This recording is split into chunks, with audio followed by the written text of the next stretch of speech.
problèmes de circulation et de stationnement. Parce que, je le dis dans le petit dépliant, j'ai essayé de vous mettre quelques points qui me paraissent essentiels, parce que la concertation citoyenne enrichit les projets. Bien sûr qu'elle enrichit les projets, parce que ce n'est pas un élu, même 10 élus, même 15 élus, qui tout seul autour d'une table avec les services vont pouvoir imaginer un projet sans jamais le confronter à la réalité des usagers, parce que les usagers ont une expertise d'usage, parce qu'ils savent comment ça marche, parce que c'est eux qui traversent tous les jours à ce carrefour-là, et que peut-être que l'idée qu'on a eue dans les services, elle n'est pas forcément la meilleure. Elle est peut-être bonne, mais elle est peut-être aussi perfectible.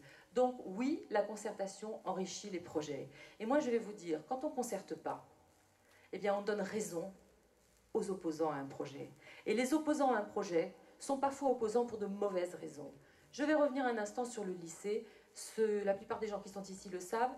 En tant qu'adjointe à l'urbanisme, j'ai porté pendant 4 ans, je crois, le projet du lycée de Vence. Ce projet tellement contesté par une partie de la population, tellement fort, contestation tellement forte, mais aussi tellement soutenu par une autre partie de la population. Et c'est pour ça que nous sommes arrivés à le faire. Et aujourd'hui, les gens qui n'étaient pas d'accord nous disent finalement vous aviez raison, finalement c'était une bonne chose pour Vence, finalement ça n'a pas défiguré le quartier comme on nous l'avait expliqué, finalement la circulation fonctionne et c'était pas dramatique. Mais pour arriver à imposer, entre guillemets, le projet avec l'appui de la population, eh bien, il a fallu que l'on aille à la concertation. Et quand on s'est trouvé dans la salle, qui était la salle à l'époque, quelques-uns s'en souviennent, l'ancienne salle paroissiale, et qu'on avait en face de nous toute une tribune des associations, les associations collectives d'associations contre le lycée, et qu'on nous posait des questions, eh bien on y est allé, et on a répondu, et on a dit voilà pourquoi on pense que c'est là qu'il faut le faire, voilà pourquoi c'est une bonne chose. Et aujourd'hui dans Vence, nous avons des jeunes entre 14 et 20 ans, alors que depuis, je ne sais pas, 40 ans, 50 ans, il n'y avait plus de jeunes à partir de 14 ans dans la ville de Vence. Eh bien, peut-être que nous avons perdu les élections à cause du lycée, comme l'a dit le journaliste au lendemain de l'élection, mais je préfère avoir perdu l'élection et avoir donné un lycée à ma ville. Ça, je vous garantis que je garderai toujours cet état d'esprit. Je voulais aussi vous dire que les projets urbains, ils doivent être à l'échelle du pays vensois. Je dis ça parce qu'il y a des projets aujourd'hui qui sont dans les tiroirs, et plus que dans les tiroirs, puisque je crois que le conseil municipal prochain, il y aura à nouveau le renouvellement d'une convention avec l'établissement public foncier régional PACA. Il y a des projets qui sont des projets très importants, trop importants, et qui ne sont pas, me semble-t-il, à l'échelle du pays vensois. Je parle du secteur des Cariatides, du secteur de la gare, du secteur Chagall, avec des immeubles en R+5, en R+6, je ne sais plus où en est le PLU là-dessus, en tout cas à peu près de la hauteur des Cariatides ou un peu plus. Et je crois qu'on a considéré ce secteur de la gare, ce secteur Chagall, comme un quartier urbain dans une agglomération. On n'a pas considéré qu'on était au contraire au nœud routier de circulation du moyen pays.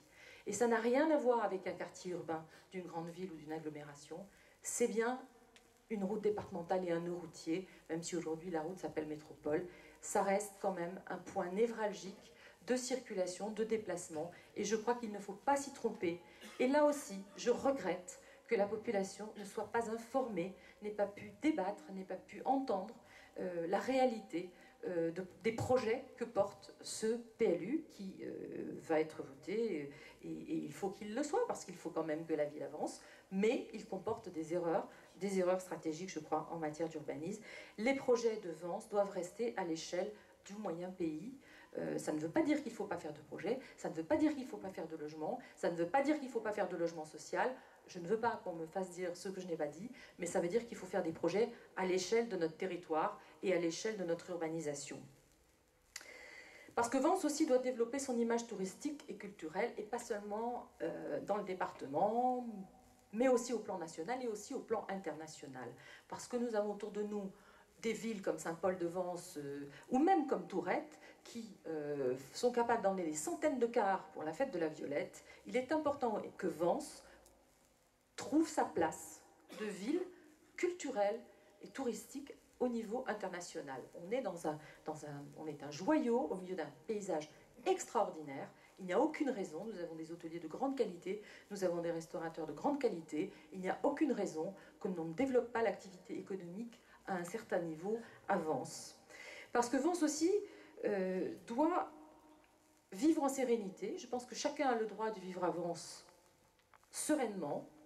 Je pense que chacun a le droit dans la mesure où il respecte évidemment la loi et les droits et devoirs de chacun, de vivre à Vence. Je pense que nous avons aujourd'hui un manque dans la commune de cohésion sociale. Nous avons un centre-ville historique qui commence à se désocialiser, je le dis, je ne veux pas être alarmiste, je veux simplement dire ce qui est, on l'a constaté, on a vu qu'il y avait des gens qui étaient dans des situations de pauvreté importantes, il y a des gens qui sont dans un isolement, il y a des moyens, ça s'appelle la politique de la ville. La politique de la ville doit prendre en main ces questions-là, doit regarder le problème du logement social, des logements, de la paupérisation, mais la politique de la ville doit aussi prendre en compte l'ensemble des problématiques qui se posent à nous, et nous devons, avec l'ensemble des communautés, veiller, et je dis bien avec l'ensemble des communautés, et avec l'appui de tous les gens raisonnables qui sont dans cette cité, et Dieu sait s'il y en a, nous devons veiller à ne pas accepter la montée de certains communautarismes. Et bien entendu, je le dis et je le redirai, et les gens qui sont dans la salle et qui peuvent se sentir touchés ou concernés savent très bien combien je respecte l'ensemble des communautés et des communautés religieuses, et l'ensemble des gens qui les représentent de façon positive, de façon sereine, de façon intégrée. Nous avons aujourd'hui un début de problème à Vence avec la montée des communautarismes, et nous avons la responsabilité de prendre ce problème, de le regarder, et avec l'ensemble des habitants, de le régler, et avec l'ensemble des communautés, d'y travailler. Pour ça aussi, il faut dialoguer, il faut accepter qu'il y a des difficultés, il faut accepter de se mettre autour de la table, et il faut accepter d'en débattre pour faire avancer les choses. Il y a un conseil local de la prévention de la délinquance, le CLSPD, qui existe depuis des années, qui se réunit tous les 2 ans, et qui ne débouche pas sur des solutions et sur des décisions, alors que je le sais, puisque j'y siège pour représenter le président du Conseil général, je crois qu'il y a 1 an et demi qu'on ne s'est pas réunis, et il y a les gendarmes, il y a tout un tas de gens qui siègent là-dedans, et nous devons, à un moment donné, travailler aussi dans notre ville à la prévention de la délinquance. Parce que Vence a la chance de ne pas vivre dans la délinquance, eh bien nous ne devons pas laisser s'installer des tiraillements entre les uns et les autres, et des difficultés qui pourraient se faire jour, parce que quand on n'est pas vigilant, eh bien, la crise aidant, la situation de la délinquance peut progresser. Et vous le savez, en tout cas pour la plupart, personne ne peut me faire le procès d'un discours extrémiste. Voilà, j'ai oublié de dire, pour ceux qui ne me connaissent pas, que je suis politiquement étiquetée, que je n'avance pas masquée, je ne l'ai jamais avancé masquée d'ailleurs. Je suis membre du Parti radical, secrétaire national auprès de Jean-Louis Borloo, et donc désormais membre de l'UDI. Voilà, donc pour le positionnement politique, je suis une femme de centre droit, qui a toujours affiché ses idées. Alors voilà un peu ce que je pense, rapidement brossé, des difficultés et en tout cas des enjeux de cette ville de Vence. Alors, donc la réponse à conduire une liste, oui, mais pas dans n'importe quelle condition. Parce que, justement, je l'évoquais tout à l'heure, conduire une liste pour être constamment ballotté et travailler un peu à l'encontre de la population, très honnêtement, ce n'est pas mon projet. C'est une décision importante pour la ville, importante pour l'équipe, importante pour moi. Et donc, j'ai observé, et ma conviction aujourd'hui, très sincèrement, c'est que la seule chance pour Vence, c'est l'adhésion vraie de la population au projet et à la vision. Alors, j'ai pris la démarche un petit peu inverse de ce qui se passe d'habitude, c'est-à-dire que j'ai pris les gens qui me disaient « ce serait bien si tu étais candidate, ce serait bien si vous étiez candidate, Madame Satonnet ». Et je leur ai dit « écoutez, pourquoi pas, mais puisque vous m'encouragez à être candidate, il faut que vous m'encouragiez un peu plus que comme ça, il faut que vous veniez travailler avec moi ». Alors, travailler avec moi, vous allez peut-être être déçus parce que je ne vais pas vous parler d'une liste municipale, je vais vous parler d'une équipe de travail. Et donc aujourd'hui, j'ai demandé à un grand nombre de personnes dont je considère qu'elles sont déjà fortement engagées pour Vence, de faire avec moi un travail, un état des lieux, d'abord, parce que je crois que c'est important, et puis aussi de construire un état d'esprit pour cette campagne, et un état d'esprit pour la mandature qui va suivre. Parce que je crois que c'est ça qu'il faut changer avant. Il faut changer l'état d'esprit par rapport à la vie municipale. Il faut que les gens soient solidaires et adhèrent. Je suis convaincue que pour exister à part entière, Vence doit s'appuyer sur ses habitants. Aujourd'hui, dans le système de l'intercommunalité, Vence doit pouvoir s'appuyer sur ses habitants, sur sa population, pour pouvoir exister et peser comme ville à part entière. Pour être la capitale du moyen pays, capitale du moyen pays de la métropole. Nous sommes, je crois, la 4e ou la 5e ville, la 4e, merci. Je suis le conseiller communautaire. La 4e ville de la métropole. Voilà, c'est pas rien. Il y a 46 communes dans la métropole. On est la 4e ville. Voilà. Donc, pour être la capitale du moyen pays, et la capitale du moyen pays dans la métropole, elle doit être forte, elle doit être unie, et les habitants doivent pouvoir et doivent soutenir leur équipe municipale. Je vous le dis vraiment du fond de mon cœur. Je pense que c'est la seule chance pour que Vence puisse sortir un petit peu de l'ornière dans laquelle elle est aujourd'hui. Et les Vensois doivent se sentir impliqués, associés, concernés par ce qui se passe. Quand je dis concernés, je parle de concertation, parce que c'est pas possible autrement. Parce que quand on ne concerte pas, on laisse raconter n'importe quoi par les oppositions sur le projet. Et finalement, on ne fait rien. Est-ce que vous avez eu une information sur, par exemple, la ZAC Saint-Jean? Ça aurait été bien qu'on ait une information réelle aux Vensois sur ce qui va se passer là dans 6 mois à la porte de Vence. Non. Est-ce qu'on a eu une information sur les cariatides? Est-ce qu'on a eu une information sur l'OPAP de la Cine? Sur le CLSPD dont je parlais tout à l'heure? Sur le sens unique. Est-ce qu'on a eu une information sur le projet Passeron qui devait aboutir, qui était prêt d'aboutir et que l'on a découvert dans la presse? Non. Est-ce qu'on a eu une information sur la crèche que l'on a déléguée et dont on a délégué la construction, engendrant par là même des coûts de fonctionnement pour la commune, puisque du coup, la construction ne passe plus en investissement, mais en fonctionnement, budget de fonctionnement? Est-ce qu'on a eu un retour, une concertation et un dialogue avec les assistantes maternelles, qui sont, pour la moitié d'entre elles, au chômage aujourd'hui? Non. Est-ce qu'on a eu un dialogue avec les jeunes parents? Pas vraiment non plus. Voilà. Donc je pense que il y a d'autres sujets. Il y a le coût du stationnement. Faut-il ou pas conserver la SEM telle qu'elle est aujourd'hui? La plupart des communes n'ont plus de SEM. Nous conservons une SEM. C'est une vraie question. Je ne dis pas qu'il faut la supprimer. Je dis qu'il faut se poser la question et qu'il faut y réfléchir et qu'il faut en débattre ensemble avec les Vensois qui sont concernés.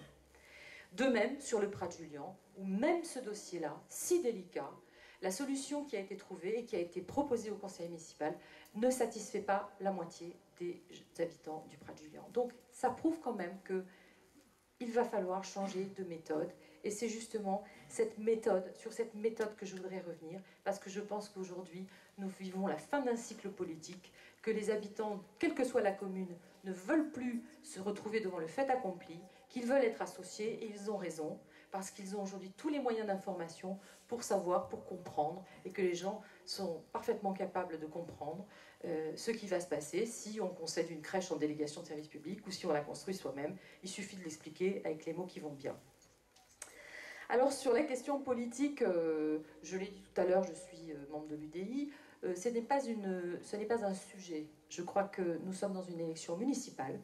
J'ai voulu représenter l'UDI aux élections législatives, non pas parce que je suis contre l'UMP, pas du tout, d'ailleurs il y a autour de moi un certain nombre de personnes qui sont UMP, mais parce que tout simplement je suis dans un parti politique et je trouvais légitime de représenter mon parti et je trouvais que j'avais une certaine légitimité à aller à cette élection. L'administration, on va le dire comme ça, en a décidé autrement. Mais pour autant, la municipale, il y a des gens autour de moi qui sont à l'UDI, il y a des gens autour de moi qui sont à l'UMP. Je vais juste vous donner 2 chiffres. Je crois qu'il y a 210 Vensois encartés à l'UMP, 45 au Parti radical ou à l'UDI, une vingtaine ou une trentaine, ou je n'en sais rien parce que je ne connais pas les chiffres, je ne vais pas dire bêtises, au Parti socialiste. Enfin bref, les Vensois, majoritairement, ne sont pas encartés.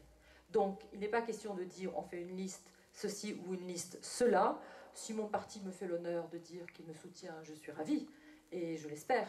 Mais tout simplement, je pense qu'il y a dans une équipe municipale, surtout et avant tout devant soi, et pas des politiques, et pas des étiquettes, et pas des cartes politiques. En tout cas, c'est comme ça que je vois cette élection et ce projet. Alors, pour ça, et pour ce projet qui est ambitieux, important, enthousiasmant aussi, hein, parce que voilà, pas seulement difficile, mais enthousiasmant, j'ai choisi donc une méthode avec une équipe, avec autour de moi des gens bien, vous allez voir, des gens bien, des gens de longue date engagés, chacun à sa façon, chacun à sa manière.